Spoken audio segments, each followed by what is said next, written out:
1,000-year-old remains in Finland may be non-binary Iron Age leader. Hey! Modern analysis of 1,000-year-old grave in Finland challenges long-held belief about gender roles in ancient societies and may suggest non-binary people were not only accepted but respected members of their communities, researchers have said. This may have belonged to a high-status non-binary person. The grave contained jewelry in the form of oval brooches as well as fragments of woolen clothing suggesting the dead person was dressed in a typical feminine costume of the era. But unusually, the grave also held a hiltless sword placed on the person's left side with another sword buried above the original grave, accoutrement more associated with masculinity. That's based. Imagine being a buried with swords and in a dress. Like, how based is that?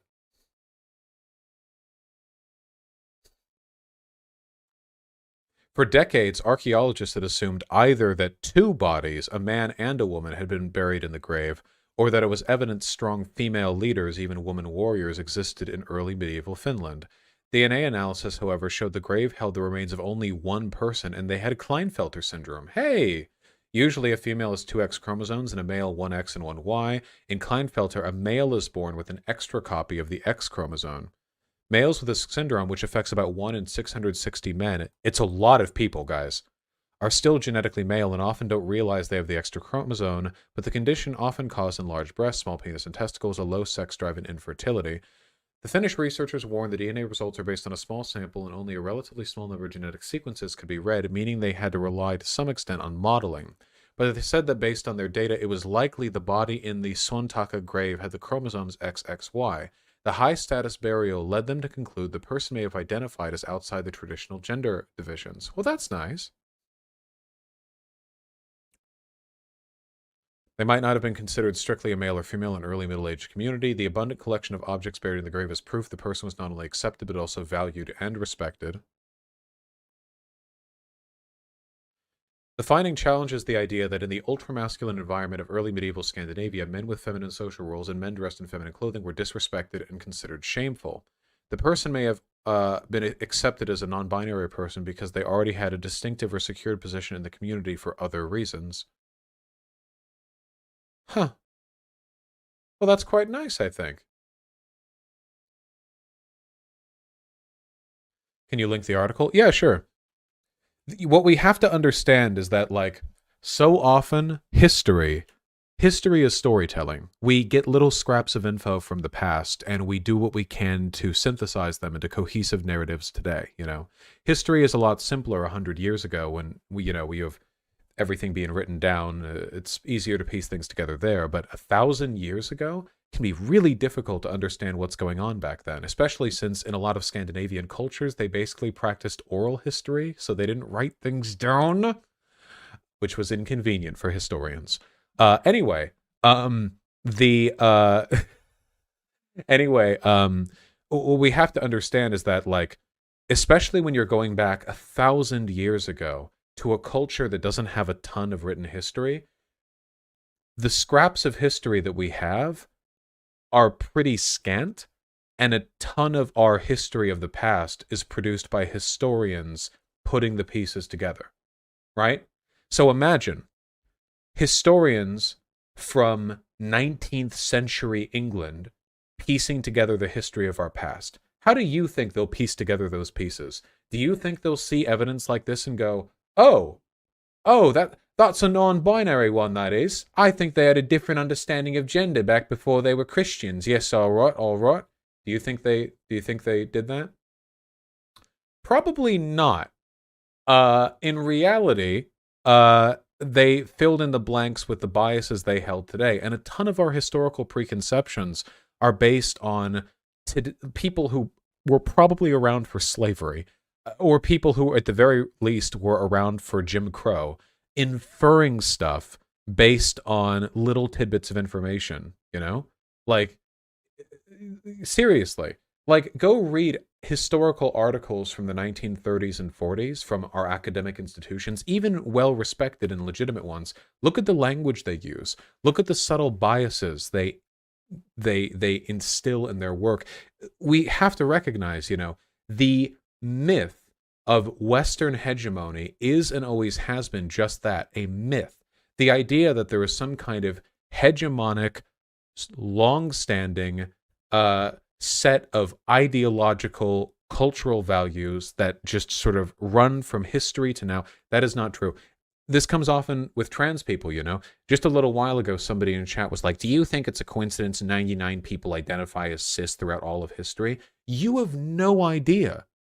Seriously, you have no idea. There are third genders around in India today and plenty of other places in the world. You seriously think 1,000 years ago they would have, oh yes, you know, we're Scandinavians 1,000 years ago and we just happen to have modern conceptions of gender. Yep, we don't bathe. We believe that we have to sacrifice goats to altars to make the rain fall, and we also just happen to have a more or less 20th century understanding. I know they bathed. You get my thing. More or less 20th century understanding of gender. Yes, this is definitely a real thing, you know. Yeah, just silly stuff. I'm not a historian, but I do think that queer history is a rapidly developing field where in light of the fact that we have stifled a huge range of gender expression in the modern world, we then have to reinterpret how we've read our history in a non-stifled manner, you know? In fact, you know how in America they used to use girl to refer to boys and girls below a certain age, and after that it was young lady and young man? And how little boys by our terms, you know, little boys were dressed in dresses. You know, you have that Roosevelt in a dress thing.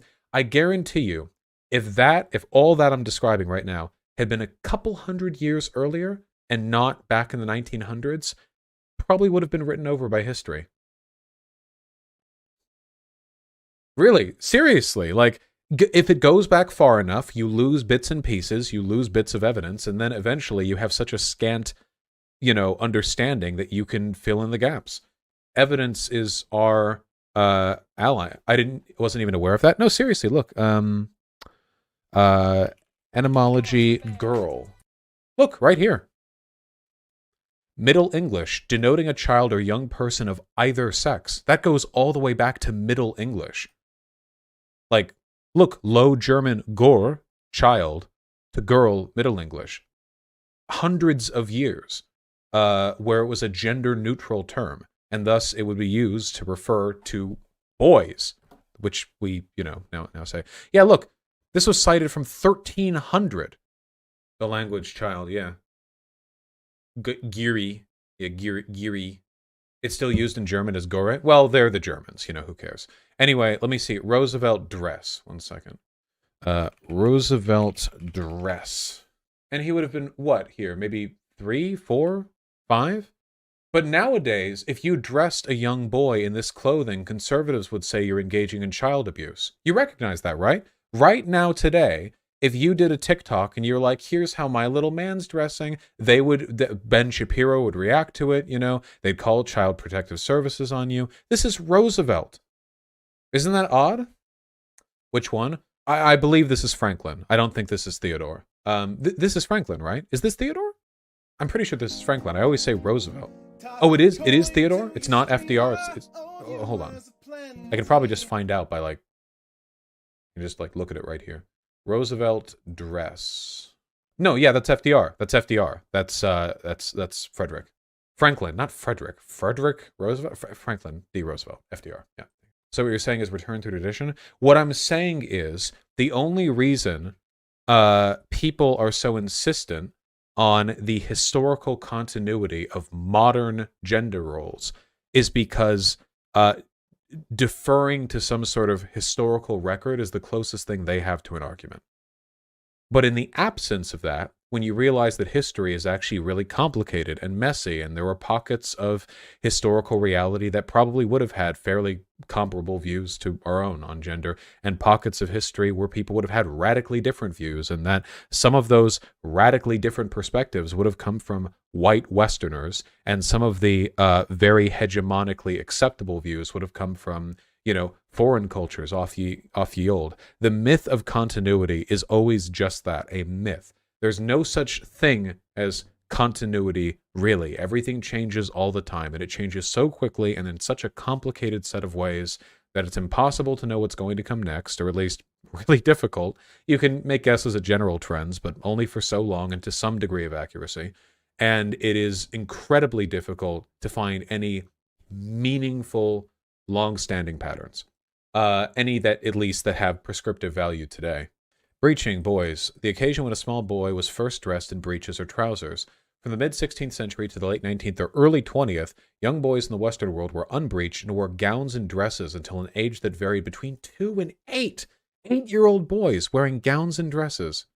Various forms of relatively subtle differences usually enabled others to tell little boys from little girls in codes modern art historians are able to understand. You need a goddamn doctorate in art history to figure out modern gender prescriptions relating to you need to subtly piece it together, like, without that training.